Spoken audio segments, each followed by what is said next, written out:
ये कहानी है एक भयानक वायरस की जिसने पूरी दुनिया को तबाही की कगार पर लाकर खड़ा कर दिया है। इस वायरस की वजह से इंसान खूंखार ज़ॉम्बी बन चुके हैं जो आम इंसानों की तुलना में 20 गुना अधिक शक्तिशाली हैं। इन राक्षसों से बचने के लिए कुछ लोग अपनी जान हथेली पर रखकर संघर्ष कर रहे हैं। इस खौफनाक सफर को करीब से समझने के लिए आइए जानते हैं इस पूरी फिल्म की कहानी। फिल्म की शुरुआत एक शाम से होती है जब माइक और उसकी पत्नी जूलियन अपनी बहन के घर मिलने जाते हैं। माइक वहां अपने भांजे के साथ खूब मस्ती करता है। उसका भांजा अपने पालतू बिल्ली का वीडियो देखने की जिद करने लगता है। भांजे का दिल रखने के लिए माइक अपने मोबाइल में बिल्ली का वीडियो दिखाकर उसे शांत कर देता है। इसके बाद दोनों बहन को अलविदा कहकर अपने घर के लिए निकल पड़ते हैं। जब जूलियन गाड़ी चला रही होती है तो वह काफी उदास और परेशान दिखती है। असल में वह माँ बनना चाहती थी, लेकिन माइक का मानना था कि वे अभी बच्चे के लिए मानसिक और आर्थिक रूप से तैयार नहीं है। इसी बहस में खोई जूलियन का ध्यान सड़क से भटक जाता है और वे एक भयानक दुर्घटना का शिकार होते होते बचते हैं। माइक गाड़ी रोककर जूलियन को संभालता ही है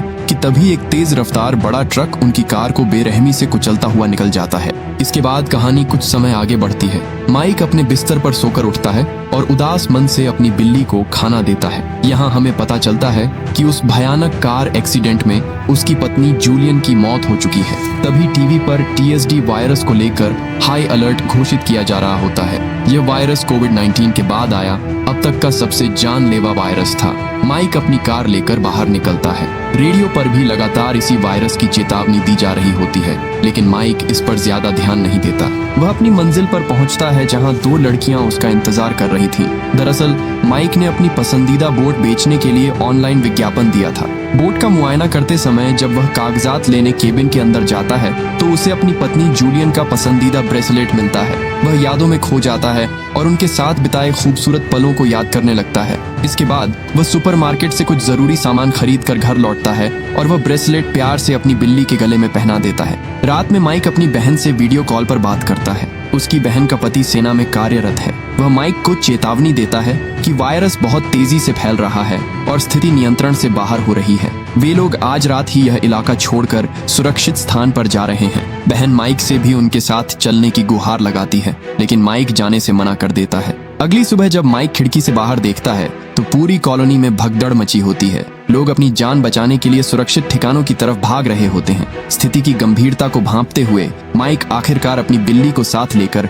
बहन के पास जाने का फैसला करता है। वह एयरपोर्ट पहुंचकर इमिग्रेशन की लाइन में खड़ा होता है और अपनी बहन को मैसेज करता है कि वह जल्द ही उनके पास पहुंच जाएगा। लेकिन तभी अचानक अनाउंसमेंट होती है कि उसकी फ्लाइट सहित सभी उड़ानें रद्द कर दी गई हैं। एयरपोर्ट पर हाहाकार मच जाता है। इसी बीच माइक के फोन पर वायरस का रेड अलर्ट नोटिफिकेशन आता है। वायरस अब इसी शहर में प्रवेश कर चुका है। उसकी बहन फोन करके बताती है कि हर जगह उड़ानों पर रोक लगा दी गई है, इसलिए वह तुरंत घर लौट जाए। माइक जब कार से वापस लौट रहा होता है तो सड़कों पर मीलों लंबा ट्रैफिक जाम मिलता है। कोई और रास्ता न देखकर वह कार को वहीं छोड़ देता है और पैदल ही घर की ओर चल पड़ता है। चलते चलते रात हो जाती है। तभी एक एम्बुलेंस उसके पास से गुजरती है और आगे सेना की घेराबंदी वाले एक घर के पास रुकती है। माइक जब उत्सुकतावश वहां देखने जाता है तो सेना के जवान उसे डांटकर वहां से भगा देते हैं। थोड़ी दूर आगे जाने पर माइक पहली बार इस वायरस से संक्रमित एक व्यक्ति को देखता है। वह व्यक्ति कोई और नहीं बल्कि उसका एक परिचित था, जिसकी हालत इस समय किसी पागल और हिंसक कुत्ते जैसी हो चुकी थी।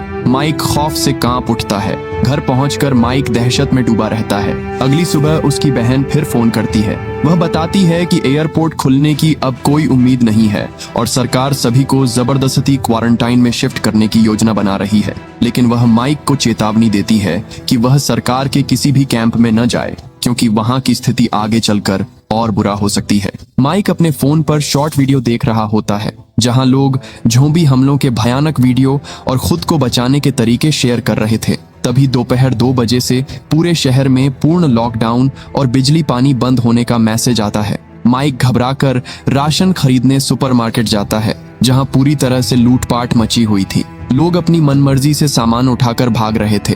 माइक जैसे ही खाने का एक पैकेट उठाता है, कोई दूसरा व्यक्ति उसे छीन लेता है। किसी तरह बिल्ली का खाना लेकर जब वह बाहर आता है तो देखता है कि एक गंभीर रूप से घायल पुलिस अधिकारी खुद को बचाने के लिए सुपरमार्केट के अंदर बंद कर लेता है। तभी ज़ॉम्बीज का हमला शुरू हो जाता है। एक ज़ॉम्बी माइक के सामने ही दूसरे पुलिस वाले पर हमला कर देता है। जैसे ही माइक मदद के लिए आगे बढ़ा, ज़ॉम्बी उस पर कूद पड़ा, लेकिन तभी घायल पुलिस अधिकारी गोली चलाकर उस ज़ॉम्बी को ढेर कर देता है। वह पुलिस वाला माइक को खुद से दूर रहने की चेतावनी देता है, क्योंकि वह खुद भी संक्रमित हो चुका था और देखते ही देखते वह भी ज़ॉम्बी में बदलने लगता है। यह खौफनाक मंजर देखकर माइक भागकर अपने घर आता है और मुख्य दरवाजों पर भारी लोहे की कुंडी और बाड़ लगा देता है ताकि कोई भी ज़ॉम्बी अंदर न घुस सके।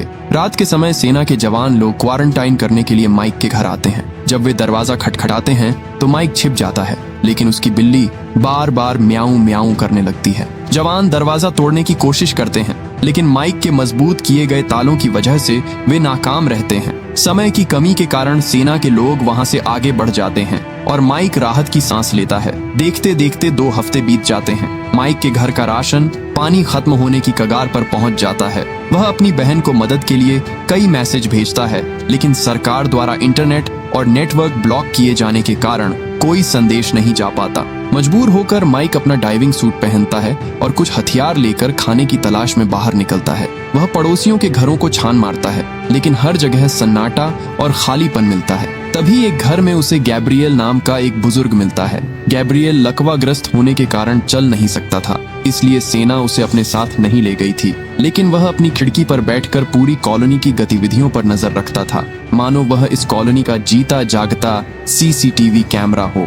गैब्रियल माइक को बताता है कि किस किस घर में राशन मिल सकता है। उसकी जानकारी के आधार पर माइक कई घरों से काफी राशन इकट्ठा कर लेता है। रास्ते में उसे एक मोटरसाइकिल भी मिल जाती है, जिससे उसका काम आसान हो जाता है। माइक सारा राशन लेकर गैब्रियल के पास आता है। दोनों मिलकर रात का खाना खाते हैं और माइक उसे एक वॉकी टॉकी देता है ताकि वे आपस में संपर्क में रह सकें। कुछ दिन अच्छे से गुजरने के बाद अचानक रेडियो पर सरकार की तरफ से घोषणा होती है कि शहर में बचे हुए लोगों को रेस्क्यू करके कैनेडी आइलैंड भेजा जाएगा। माइक तुरंत गैब्रियल को यह बात बताता है और अपने साथ चलने को कहता है। गैब्रियल पहले मना करता है, लेकिन माइक की जिद और मदद के भरोसे पर वह मान जाता है। अगली सुबह जब माइक गैब्रियल को लेने उसके घर जाता है तो अंदर कोई हलचल नहीं होती। अंदर जाकर वह देखता है कि गैब्रियल हमेशा के लिए यह दुनिया छोड़कर जा चुका है। वह जाते जाते माइक के लिए एक भावुक नोट छोड़ गया था, जिसमें उसने माइक की दयालुता के लिए धन्यवाद किया था। गैब्रियल की मौत से दुखी माइक वहां से निकलता है। तभी अचानक एक ज़ॉम्बी उस पर हमला कर देता है।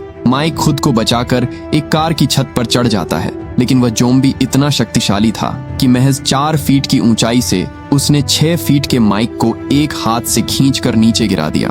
ज़ॉम्बी माइक के हाथ पर काट लेता है, लेकिन डाइविंग सूट की वजह से माइक का बचाव हो जाता है। काफी मशक्कत के बाद माइक कार के दरवाजे से उसका सिर कुचलकर उसे गोली मार देता है। इसके बाद वह घर लौटता है। नेटवर्क न होने के बावजूद अपनी बहन को वॉइस नोट भेजता है कि वह आ रहा है और अपनी बिल्ली को बाइक पर बैठाकर रेडियो पर बताई गई लोकेशन की तरफ निकल पड़ता है। मुख्य मार्ग बंद होने के कारण माइक को जंगलों के रास्ते जाना पड़ता है। बाइक की आवाज सुनकर सैकड़ों ज़ॉम्बी उसके पीछे दौड़ने लगते हैं। आगे जाने पर उसे एक उजाड़ मिलिट्री कैंप मिलता है, जहां पहले से ही ज़ॉम्बीज़ का डेरा था। वे भी माइक के पीछे लग जाते हैं। किसी तरह माइक बाइक भगाकर सड़क पर आता है, लेकिन सड़क पर लाशों के ढेर से टकराकर वह दूर जा गिरता है।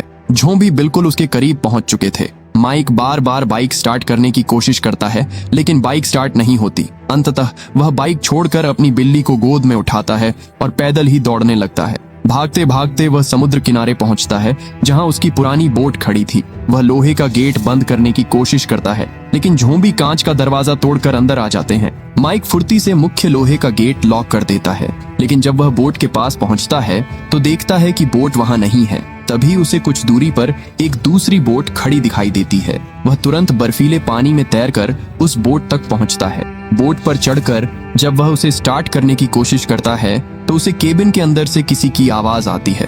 उसे लगता है कि कोई ज़ॉम्बी है, लेकिन अंदर जाने पर उसे एक संक्रमित बच्चा दिखाई देता है। मजबूरी में माइक उस बोट को वहीं छोड़ता है और पास में बंधी एक स्पीड बोट लेकर समुद्र की ओर निकल पड़ता है। समुद्र में आगे बढ़ते हुए माइक को दूर एक बड़े जहाज शिप की रोशनी दिखाई देती है। उस जहाज पर कुछ हथियारबंद लोग सवार थे। वे माइक को अपनी बोट में खींच लेते हैं और अपने बड़े जहाज पर ले जाते हैं। वहां माइक की मुलाकात डेविड नाम के एक शख्स से होती है, जो स्पेनिश बोल सकता था।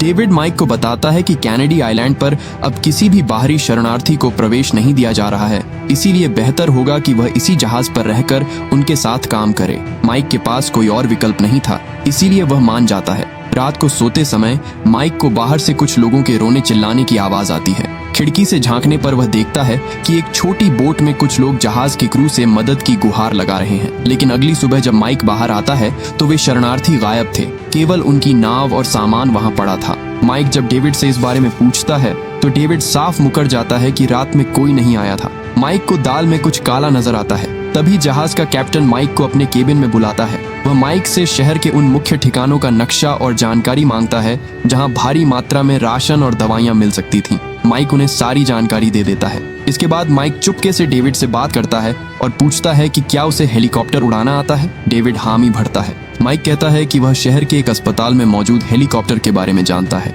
अगर वे यहाँ से भाग सकें तो हेलीकॉप्टर के जरिए कैनेडी आइलैंड में घुस सकते हैं। लेकिन डेविड डर कर इस बात को टाल देता है। रात के समय माइक इस रहस्यमयी जहाज से भागने का फैसला करता है। जब वह जहाज के बेसमेंट में पहुंचता है तो उसे वही शरणार्थी बंधे हुए मिलते हैं जिन्हें उसने रात में देखा था। वह उनके बंधन खोलने की कोशिश करता है, लेकिन तभी एक गार्ड वहां आ जाता है और एक शरणार्थी को गोली मार देता है। गार्ड जैसे ही माइक पर निशाना साधता है, डेविड पीछे से आकर गार्ड को दबोच लेता है। हाथापाई में गार्ड की मौत हो जाती है। डेविड अब समझ चुका था कि यहाँ रहना मौत को बुलावा देना है। वह माइक और बचे हुए शरणार्थियों को लेकर एक छोटी लाइफ बोट से भागने लगता है। जहाज के डाकू उन पर ताबड़तोड़ गोलियां बरसाते हैं, जिसमें डेविड और माइक को छोड़कर बाकी सभी शरणार्थी मारे जाते हैं। एक गोली डेविड की हाथ में भी लग जाती है। किसी तरह दोनों समुद्र तट पर पहुंचते हैं और एक लावारिस कार लेकर अस्पताल की तरफ भागते हैं। ये वही अस्पताल था जहां माइक की पत्नी जूलियन ने दम तोड़ा था। जैसे ही वे अस्पताल के परिसर में घुसते हैं, एक ज़ॉम्बी उनकी कार के बोनट पर कूद पड़ता है।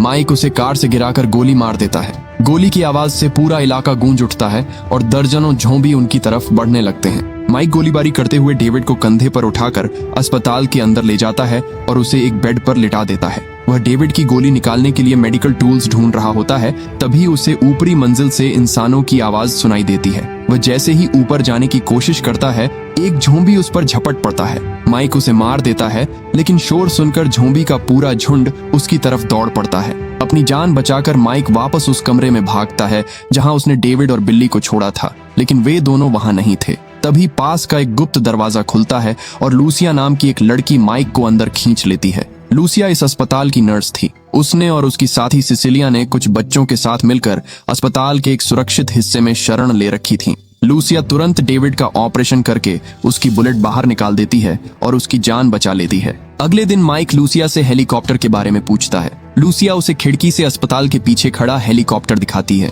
लेकिन वह पूरा इलाका सैकड़ों भूखे ज़ॉम्बीज से घिरा हुआ था। वे सब मिलकर एक योजना बनाते हैं कि कैसे ज़ॉम्बीज को चकमा देकर हेलीकॉप्टर तक पहुंचा जाए। इसी बीच अचानक माइक के फोन पर उसकी बहन के कई मैसेज डिलीवर होते हैं। उसकी बहन बताती है कि वे लोग अभी भी सुरक्षित हैं। माइक जैसे ही रिप्लाई करने जाता है, अस्पताल के निचले हिस्से से अंधाधुंध गोलियों की आवाज आती है। खिड़की से देखने पर पता चलता है कि उसी डाकू जहाज के गुंडे हथियारों के साथ अस्पताल में घुस आए हैं। माइक तुरंत सबको इकट्ठा करता है और वे बेसमेंट के रास्ते हेलीकॉप्टर की तरफ भागते हैं। बेसमेंट का आखिरी दरवाजा तोड़ते समय एक ज़ॉम्बी सिसिलिया पर हमला कर उसे काट लेता है। सिसिलिया संक्रमित होने लगती है, इसलिए वह रोते हुए दूसरों को आगे बढ़ने के लिए कहती है। वे भारी मन से उसे वहीं छोड़कर आगे बढ़ते हैं। तभी ज़ॉम्बी का एक और दल उन पर हमला करता है। माइक एक बच्चे को लेकर एक छोटे से केबिन में छिप जाता है, जबकि डेविड और लूसिया दूसरे कमरे में खुद को बंद कर लेते हैं। ज़ॉम्बी दरवाजा तोड़ने ही वाले होते हैं